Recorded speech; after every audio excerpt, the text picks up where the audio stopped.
completely passive to this entire enterprise. My life is in Jamie's hands. Well, Jamie's and Mother Nature's. I can feel myself being blown around in the wind. With the wind gusting, they've stopped the drop, leaving Adam precariously poised. You guys are going to go that way, and I need the 4 guys on the 4 tile lines. Steve, you keep track of Adam, make sure he's okay. Luckily for everyone, it's not long before the wind falls. Okay. Is there anybody that's not good to go? So it's now or never. Okay, we're going in 3, 2, 1.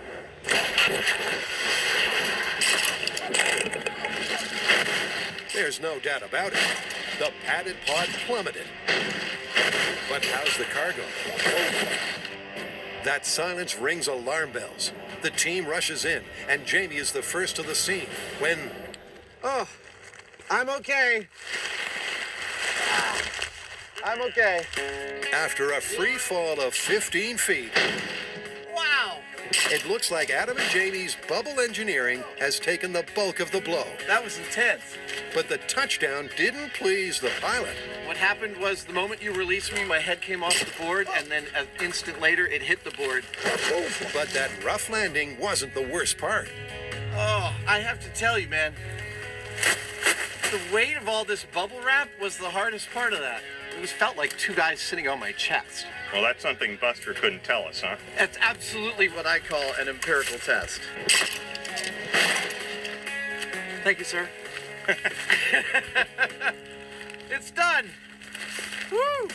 While it came close to crushing him, their bubble barrel did protect the plummet, peaking at just 9 Gs. But remember, in the clip, Bubble Boy jumped from 35 feet. Yeah, but you know what? I don't think I'd trust something like this at 35 feet. I don't want to go at 35 feet. If I went to 35 feet, I would need more padding, and more padding, I couldn't take it. I think that's the limit of human experimentation. It just makes me nervous anyway. You and me both. So Buster's going to pick up the pieces and wrap this myth for the final 35-foot fall. He will have around him the same amount of padding I had at 15 feet, and here is why. With all the weight of that bubble packaging around me, it was about as much as my body could take. That tells me that this is the most amount of bubble packaging one could have around their body for a jump off of a building. That further tells me that if Buster does not survive in this amount of padding, the entire idea of jumping off a building and being protected by bubble packaging is totally busted.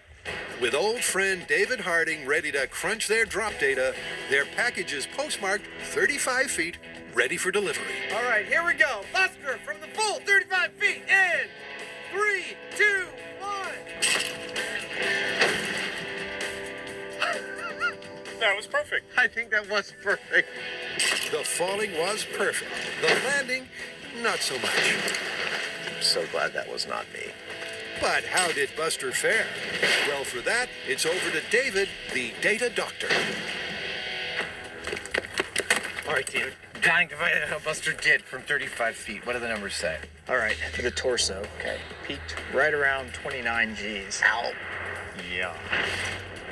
The head, it's quite a bit higher. You can see it's about 48 Gs. 48 Gs. That'd hurt. Dude, that is barely survivable, but you'd be talking funny for the rest of your life. Yeah, that's quite a hit. I am so glad that I did not try this one. Yep, although Adam and Jamie's mattress mechanism offered way more protection than the Bubble Boy burrito, this 3-story story is nothing but busted.